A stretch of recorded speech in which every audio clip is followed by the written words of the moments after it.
ceritanya jemaah? Kok baru baca satu ayat langsung? Syaitannya banyak. Istighfar 3 kali jemaah. Astagfirullahaladzim, astagfirullahaladzim, astagfirullahaladzim. Coba diulangi. Scroll WhatsApp, scroll social media, scroll TikTok 1 jam cepat atau lama? Baca Quran 1 jam cepat apa lama? Sedekah 100.000, bawa uang dulu, bawa uang ke Ion Mall 100.000, banyak atau dikit? 100.000 masukin kotak infak.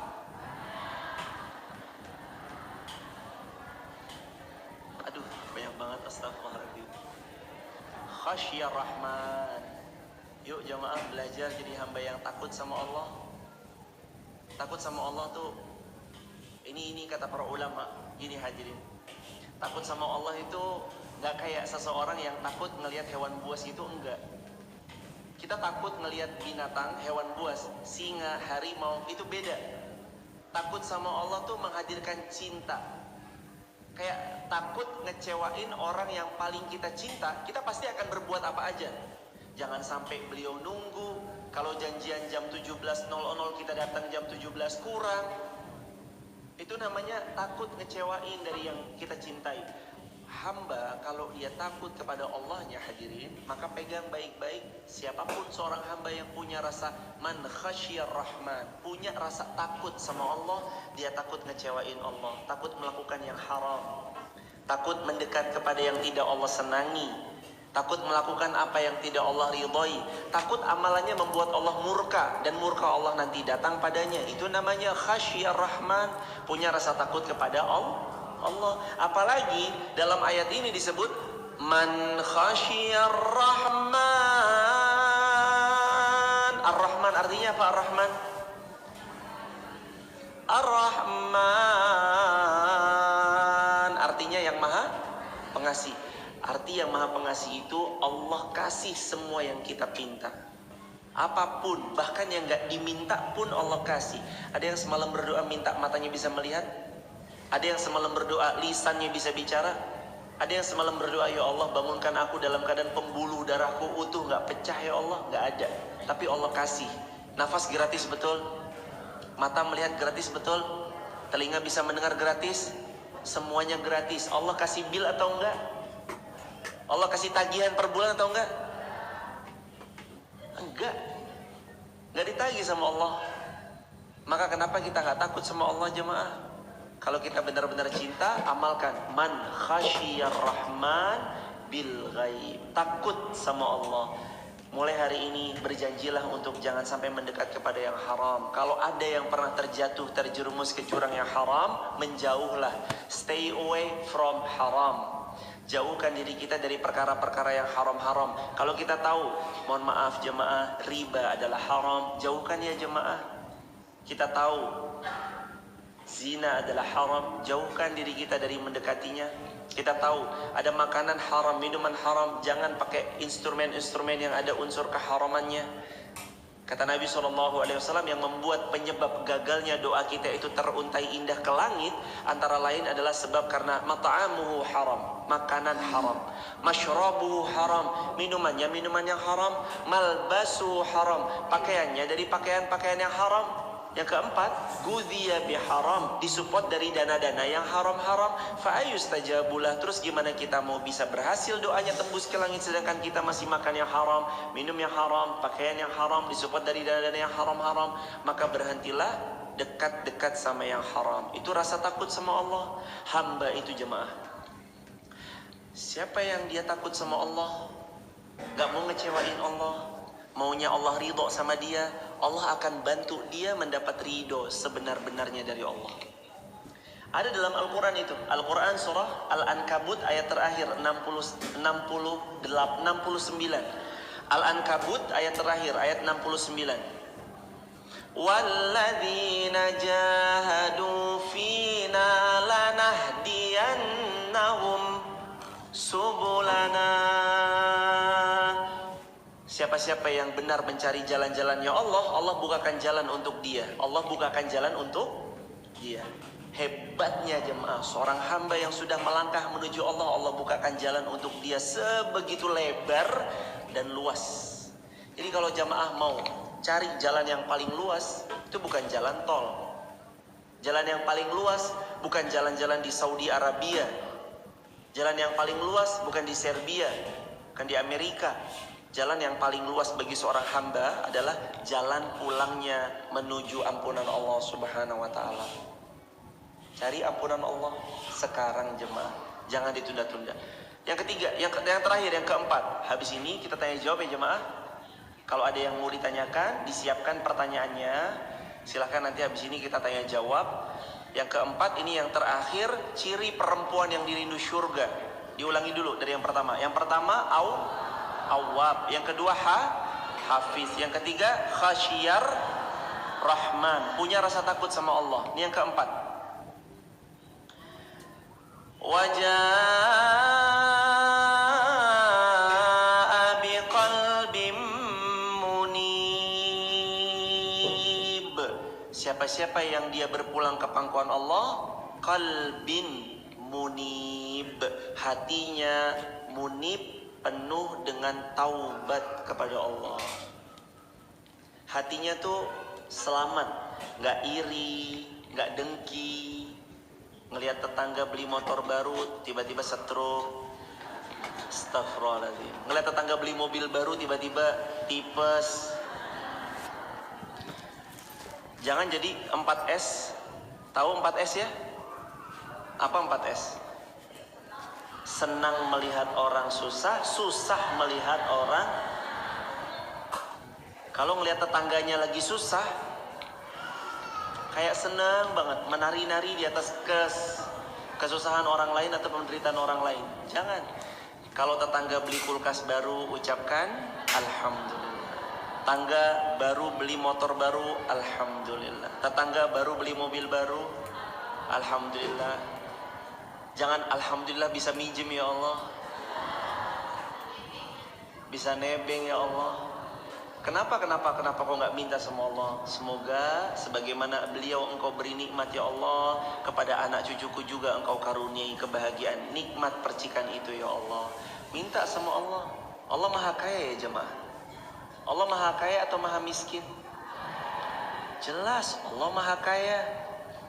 Kita hambanya siapa? Kita hambanya dari yang maha kaya atau yang maha miskin? Kita hamba dari yang maha. Kenapa kok enggan meminta? Bukankah seorang hamba itu harusnya minta sama Allah? Minta. Dan yang diminta jangan melulu juga tentang kekayaan. Kita mah harus sudah khatam jemaah, minta tentang kekayaan. Minta mah sholat yang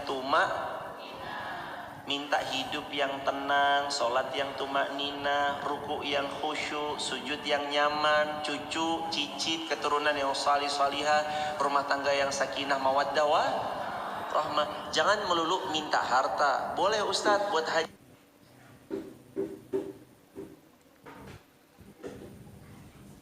buat umroh, iya nggak apa-apa. Tapi jangan melulu soalan harta yang diminta. Ini bahkan udah sampai umroh berkali-kali yang diminta depan multazam bukan keselamatan dunia akhirat atau dunia akhirat, tapi yang diminta depan multazam, ya Allah fulus. Mumpung di multazam jangan minta fulus dong.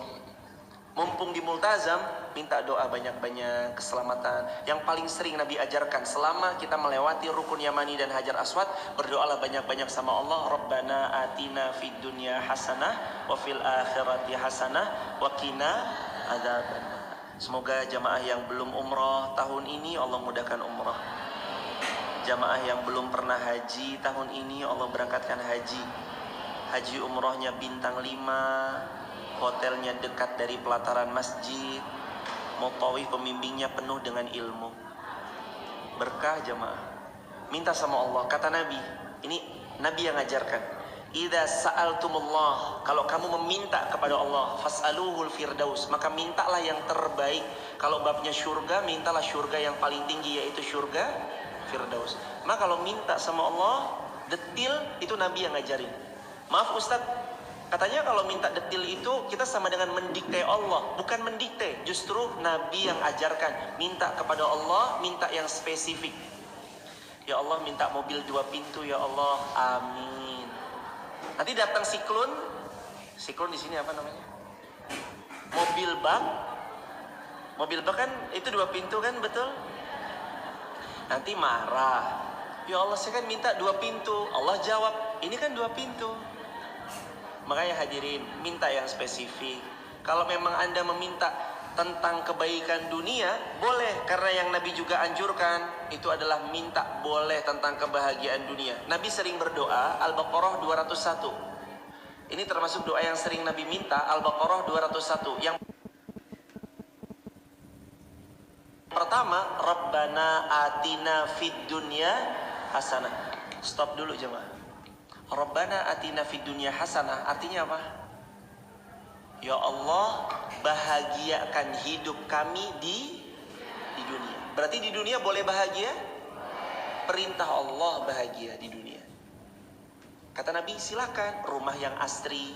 Kata Nabi, silakan sebagaimana kalian punya kendaraan yang prima. Mana dalilnya? Kata Nabi, termasuk bahagianya orang beriman 3. 1, rumahnya asri. 2, tetangganya mukmin yang salih. 3, kendaraannya prima. Ditambah lagi 4, sehat walafiat tubuhnya. Powerful. Sehat, tetangganya salih, kendaraannya prima, rumahnya asri nyaman. Itu termasuk kebahagiaan. Min sururul mu'min, termasuk tanda bahagianya orang beriman. Dia dapatkan yang tadi. Auka maqala Nabi sallallahu alaihi wasallam. Maka jadilah hamba yang membawa hati yang selamat, hatinya nyaman, tenang, hatinya itu muni, bertaubat. Ada dalam Al-Quran, ditulis ya jemaah. Teman-teman di TikTok itu Instagram bisa tulis kolom komentar. Quran surah Asy-Syu'ara ayat 88-89.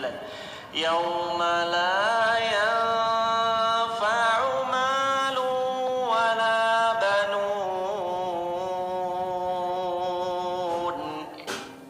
illa man atallaha biqalbin salim.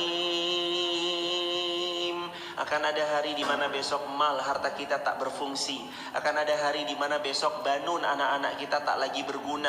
Illa kecuali man, siapa orang atallah pulang ke pangkuan Allah biqalbin salim, bawa hati yang penuh dengan keselamatan. Hatinya jangan iri, hatinya jangan dengki, mudah memaafkan kesalahan orang lain. Saya ngajak sama diri saya dan kita semua jemaah, masing-masing kita pernah buat salah.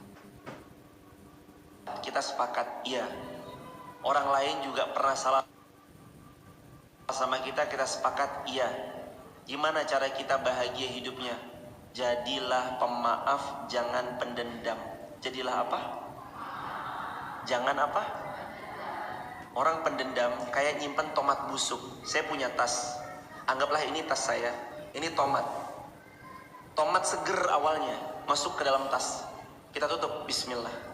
Didiamkan 7 hari. Tomat yang di dalam tas didiamkan 7 hari jadi seperti apa? Busuk.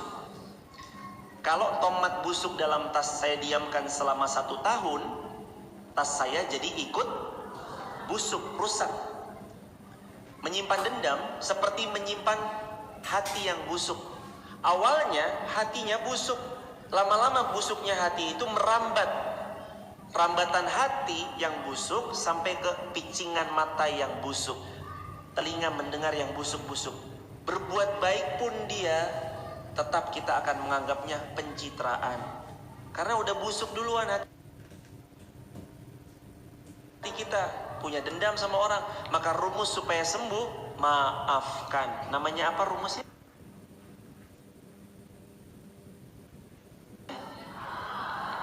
Tapi dia gibahin saya, Ustadz, maafin. Tapi dia robek-robek kehormatan saya, Ustadz, maafin. Tapi dia rebut suami saya, Ustaz, kasih.